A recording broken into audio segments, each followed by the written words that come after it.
اگلے منظر میں ینال صاحب کو دکھایا جاتا ہے جو کہ صحن میں موجود ہوتے ہیں اور نہایت غصے میں ہوتے ہیں۔ جیسے ہی الپ ارسلان صاحب ان کے قریب آتے ہیں تو وہ ان سے کہتے ہیں کہ تم اس ذلیل آدمی کی بیٹی سے کیسے شادی کر سکتے ہو؟ تم نہیں جانتے کہ اس نے کیا کیا ہے؟ جس پر ارسلان صاحب کہتے ہیں کہ میں جانتا ہوں کہ اس نے کیا کیا ہے، مگر یہ سلطان صاحب کا حکم ہے جو کہ ہر چیز سے بالا تر ہے۔ ارسلان صاحب کی یہ بات سن کر ینال صاحب اور غصے میں آ جاتے ہیں اور غصے سے ہانپنے لگتے ہیں اور کہتے ہیں کہ میں اس ذلیل آدمی کی گردن کاٹوں گا اور ننگے پاؤں بغداد جاؤں گا، اور بغداد جا کر سلطان صاحب کو اس کی گردن پیش کروں گا اور اسے بتاؤں گا کہ میں نے اس کی گردن کیوں کاٹی، کیونکہ یہ میرے باپ کا قاتل ہے۔ ابھی وہ یہ بات کر ہی رہے ہوتے ہیں کہ سلیمان صاحب بھی وہاں آ جاتے ہیں اور ینال صاحب کو مخاطب کرتے ہوئے کہتے ہیں کہ آپ سمجھ کیوں نہیں رہے ہیں؟ یہ فیصلہ سلطنت کے لیے لیا گیا ہے تاکہ ہم اپنے پیچھے کسی دشمن کو چھوڑے بغیر اناتولیہ کا رخ کریں اور اسے فتح کریں۔ جس پر ابراہیم ینال جواب دیتا ہے کہ اناتولیہ فتح کرنے کے اور بھی بہت طریقے ہیں، لیکن میں ایسا نہیں ہونے دوں گا کہ میرے باپ کے قاتل کو معاف کر دیا جائے اور اس کے ساتھ رشتہ داری کی جائے۔ ابھی وہ یہ بات کر ہی رہے ہوتے ہیں کہ اربز خان بھی وہاں آ جاتا ہے۔ وہ کہتا ہے کہ خدارا بھائی تھوڑا آہستہ بولیں، آپ نے زمین اور آسمان کو ایک کر دیا ہے۔ جس پر ابراہیم ینال اسے جواب دیتا ہے کہ ہمارے باپ کے قاتل کے ساتھ یہ لوگ رشتہ داری کر رہے ہیں، اب تم کیا کرو گے؟ اس محفل میں جا کر جشن مناؤ گے؟ جس پر اربز خان جواب دیتا ہے کہ بھائی جو ہونا ہے ہونے دیں، یہ چیز میرے لیے بھی بہت زیادہ تکلیف دہ ہے اور مشکل ہے۔ اور وہ مزید کہتے ہیں کہ یہ فیصلہ مجھے بھی پسند نہیں آیا ارسلان صاحب۔ جس پر ارسلان صاحب غصے میں آ جاتے ہیں اور کہتے ہیں کہ اب میکائل کے بیٹے اربز خان اور ابراہیم ینال عدالت بن کر ہمیں فیصلہ سناؤ گے؟ جس پر ابراہیم ینال کہتا ہے کہ تم لوگ ہمارے ساتھ اچھا نہیں کر رہے۔ اتنے میں چاغری صاحب بھی وہاں آ جاتے ہیں اور ابراہیم ینال سے پوچھتے ہیں کہ تم سے کیا مراد ہے؟ کیا تمہارے والد میرے چچا نہیں تھے؟ اور کیا ہم دونوں سلجوکی نہیں ہیں؟ تم کس سے کس چیز کا حساب مانگ رہے ہو؟ تم جانتے ہو کیا جنگ کے دن صرف تمہارے والد ہی شہید ہوئے، ہمارے خاندان کے لوگ شہید نہیں ہوئے؟ جس پر ابراہیم ینال پوچھتا ہے تو بھائی صاحب آپ یہ بتائیں کہ ارسلان یوسف ابھی تک زندہ کیوں ہے؟ میں نے اس لمحے کا انتظار برسوں کیا ہے، اور اب جب وہ ہمارے ہاتھ آ گیا ہے آپ مجھے اس کو مارنے سے روک رہے ہیں۔ جس پر چاغری صاحب نہایت غصے میں آ جاتے ہیں اور کہتے ہیں کہ تمہیں نہیں معلوم کہ یہ سلطان صاحب کا حکم ہے؟ جس پر ابراہیم ینال انہیں تانا دیتے ہیں اور کہتے ہیں کہ پہلے سلطان صاحب کا حکم مان کر آپ غزنی کو کھو چکے ہیں، آپ بوڑھے ہو چکے ہیں چاغری صاحب، اس وجہ سے آپ کو نہیں پتا کہ آپ کیا بات کر رہے ہیں۔ اور یہ بات کہہ کر وہ وہاں سے چلے جاتے ہیں۔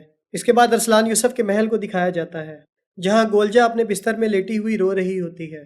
سفریہ خاتون وہاں آتی ہیں تو زاران انہیں بتاتی ہے کہ سپاہیوں نے غلطی سے اسے بتا دیا کہ آپ واسپورہ کان جا رہی ہیں، تب سے یہ روئے جا رہی ہے۔ اس کے بعد وہ مزید کہتی ہے کہ آپ کی جدائی سے مزید بیمار کر دے گی۔ یہ سن کر سفریہ خاتون آگے بڑھتی ہے اور اپنی بہن گولجا کے بستر پر جا کر بیٹھ جاتی ہے۔ وہ گولجا کو کہتی ہے کہ میری پیاری بہن رو مت، میں بہت جلد واپس آ جاؤں گی۔ جس پر گولجا کہتی ہے کہ میں آپ کی کہانی سنے بغیر کیسے سوؤں گی۔ وہ مزید کہتی ہے کہ واسپورہ کان کتنی دور ہے، آپ مجھے بھی ساتھ لے جائیے۔ جس پر سفریہ خاتون کہتی ہیں کہ ایسا ناممکن ہے میری بہن، ہم لوگوں کا تعلق یہاں سے ہے نہ کہ وہاں سے، تم تو ایک پھول کی طرح ہو، اگر تم وہاں جاؤ گی تو مرجھا جاؤ گی۔ جس پر گولجا کہتی ہے کہ نہ آپ ہوں گی نہ بابا، میں اس محل میں کیا کروں گی، میں تو اکیلی رہ جاؤں گی۔ جس پر سفریہ خاتون کہتی ہیں کہ یہ محل تمہارا ہے اور یہاں کے لوگ بھی تمہارے ہیں، تم کیسے اکیلی ہو؟ تم تو ایک بہادر لڑکی ہو، حوصلہ کرو، میں وعدہ کرتی ہوں کہ میں بہت جلد واپس آ جاؤں گی۔ اس کے بعد سفریہ خاتون کہتی ہیں کہ مجھے مسکرا کر الوداع کہو۔ جس پر گولجا کہتی ہے کہ آپ کے آنے تک میں نہیں مسکراؤں گی۔ اس کے بعد سفریہ خاتون اپنی بہن کو گلے سے لگا لیتی ہے اور کہتی ہے کہ جب میں واپس آؤں گی تو تمہیں بہترین کہانیاں سناؤں گی، ایسی کہانیاں جن میں برے لوگوں کا بہت برا انجام ہوتا ہے۔ یعنی کہ سفریہ خاتون سلجوکیوں کے بارے میں بات کر رہی ہوتی ہے۔ اس کے بعد حسن تابع صاحب کو دکھایا جاتا ہے جو کہ جنگل میں موجود ہوتے ہیں اور انہیں وہم ہوتا ہے کہ ان کی بیٹی یعنی کہ اقچا خاتون انہیں آواز دے رہی ہے کہ بابا جان میری مدد کریں اور مجھے آب حیات دیں۔ حسن صاحب اس آواز کا پیچھا کرتے ہیں لیکن ان کو کچھ سمجھ نہیں آ رہا ہوتا۔ اس کے بعد ایک دم سے انہیں ہوش آتا ہے اور وہ پانی سے اپنا چہرہ دھوتے ہیں۔ اس کے بعد واسپورہ کان شہر کو دکھایا جاتا ہے جہاں پر اکنائے خاتون اور الپ ارسلان صاحب موجود ہوتے ہیں۔ شہر کی تعمیر و ترقی کا کام تیزی سے جاری ہوتا ہے۔ اکنائے خاتون کہتی ہیں کہ اس شہر کی تعمیر و ترقی کے لیے تخمینے سے زیادہ لاگت آئے گی۔ جس پر ارسلان صاحب کہتے ہیں کہ آپ خزانے سے جتنے پیسے چاہیں لے سکتی ہیں۔ اس کے بعد وہ مزید کہتے ہیں کہ ایک بار سرمائی بازار پر ہمارا قبضہ ہو گیا تو ہمارے پاس اتنے پیسے ہوں گے کہ ہم اس جیسے 1000 شہر آباد کر سکیں گے۔ جس پر چاغری صاحب کہتے ہیں کہ کافروں کا خسارہ ہی ہمارا منافع ہے، اور میرے بیٹے تجارتی جنگ تلواروں کی جنگ سے بہت زیادہ اہمیت کی حامل ہے۔ اگلے منظر میں جنگل کو دکھایا جاتا ہے جہاں پر بہت سے تاجر بازنطینی سپاہیوں کی حفاظت میں آنی قلعے کی طرف جا رہے ہوتے ہیں۔ مسلمان سپاہی ان پر حملہ کر دیتے ہیں اور تمام بازنطینی سپاہیوں کو قتل کر دیتے ہیں، اور اس کے بعد وہ تجارتی مال اپنے قبضے میں لے لیتے ہیں۔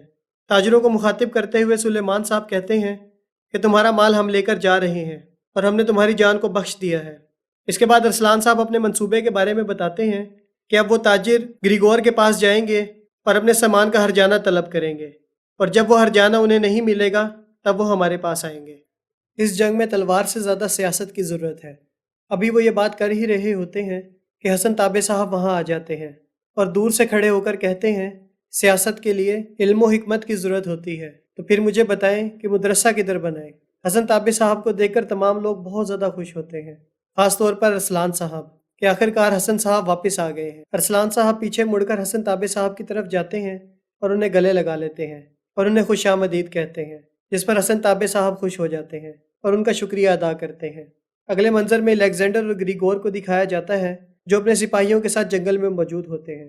الیگزینڈر گریگور کو بتا رہا ہوتا ہے کہ ہمارے پاس جو بھی تاجر آتا ہے ہمارے پاس ان کا مکمل ریکارڈ موجود ہے، ہم بہت اچھی حالت میں ہیں، لیکن مزید اچھا ہونے کے لیے ہمیں مزید تاجروں کو اپنی طرف کھینچنا ہوگا۔ جس پر گریگور کہتا ہے کہ میری خواہش یہی ہے کہ دنیا میں موجود ہر تاجر ہم سے ہی تجارت کرے۔ اگر ہم لوگ واسپورا کان کو حاصل کر لیں یا اسے اپنے ساتھ ملا لیں تو ہماری تجارت مزید بہتر ہو سکتی ہے۔ جس پر الیگزینڈر کہتا ہے کہ بابا جان آپ کو کیا لگتا ہے ارسلان آپ کی پیشکش کو قبول کر لے گا؟ جس پر گریگور مسکراتے ہوئے کہتا ہے کہ میں جانتا ہوں وہ کبھی نہیں مانے گا۔ اگلے منظر میں سفریہ خاتون کو دکھایا جاتا ہے جو کہ اپنے سپاہیوں کے ساتھ واسپورا کان شہر کی طرف بڑھ رہی ہوتی ہیں۔ وہ گھوڑے پر موجود ہوتی ہیں جبکہ زاران خاتون بگی میں ہوتی ہیں۔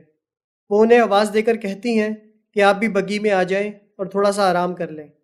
جس پر سفریہ خاتون جواب دیتی ہیں کہ میں تمہیں بتا چکی ہوں جب تک یہ نکاح والی شرط ختم نہیں ہوتی آرام میرے اوپر حرام ہے، اور میرے وہاں جانے کا واحد مقصد یہی ہے کہ میں الپ ارسلان کو مجبور کروں کہ وہ اس نکاح سے انکار کر دے تاکہ میں اپنے بابا کو لے کر وطن واپس لوٹ سکوں۔ اگلے منظر میں دکھایا جاتا ہے کہ چند سپاہی سفریہ خاتون اور اس کے قافلے کا راستہ روک لیتے ہیں۔ اس کے بعد ایک سپاہی کہتا ہے کہ سفریہ خاتون آپ ہمارے ساتھ چلیں، ہم کسی کو کچھ نہیں کہیں گے۔ جس پر سفریہ خاتون طیش میں آ جاتی ہیں اور ان کے پر حملہ کر دیتی ہیں۔ وہاں جنگ شروع ہو جاتی ہے اور دونوں طرف سے سپاہی مرنے لگتے ہیں۔ اس کے بعد دوسری طرف کے سپاہی زاران خاتون اور دیگر عورتوں کو یرغمال بنا لیتے ہیں اور سفریہ خاتون کو کہتے ہیں کہ اگر آپ ہمارے ساتھ نہ چلیں تو یہ سب کے سب مارے جائیں گے۔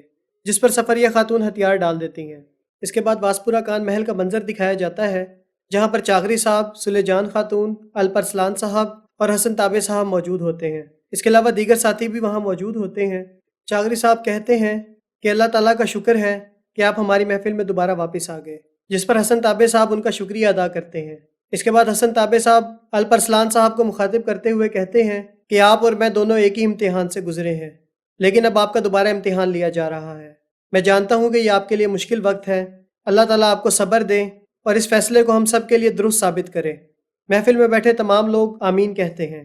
ابھی یہ گفتگو چل ہی رہی ہوتی ہے کہ وہاں ایک سپاہی آتا ہے اور گریگور کے آنے کی اطلاع دیتا ہے، جس پر تمام لوگ تشویش کا اظہار کرتے ہیں۔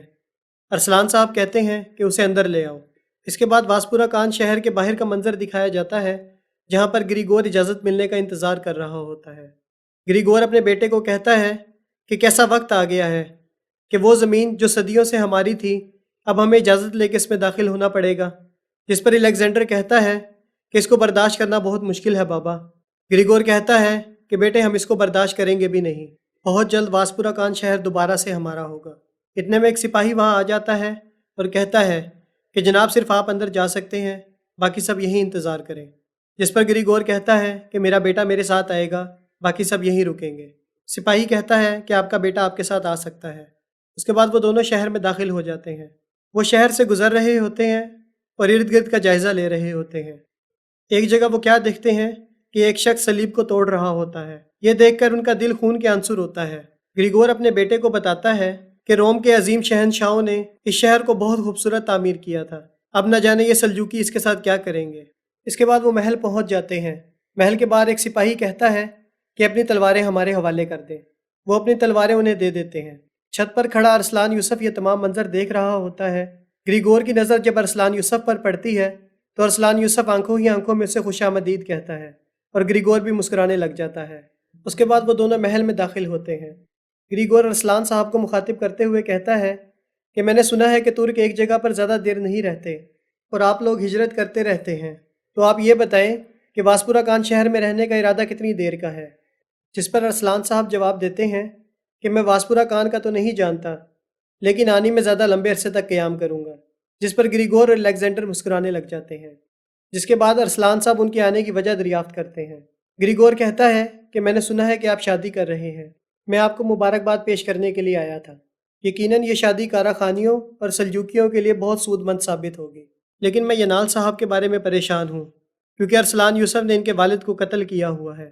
ابھی وہ یہ بات کر ہی رہا ہوتا ہے کہ ارسلان صاحب اسے ٹوک دیتے ہیں اور کہتے ہیں کہ اصل مدعے کی طرف آؤ۔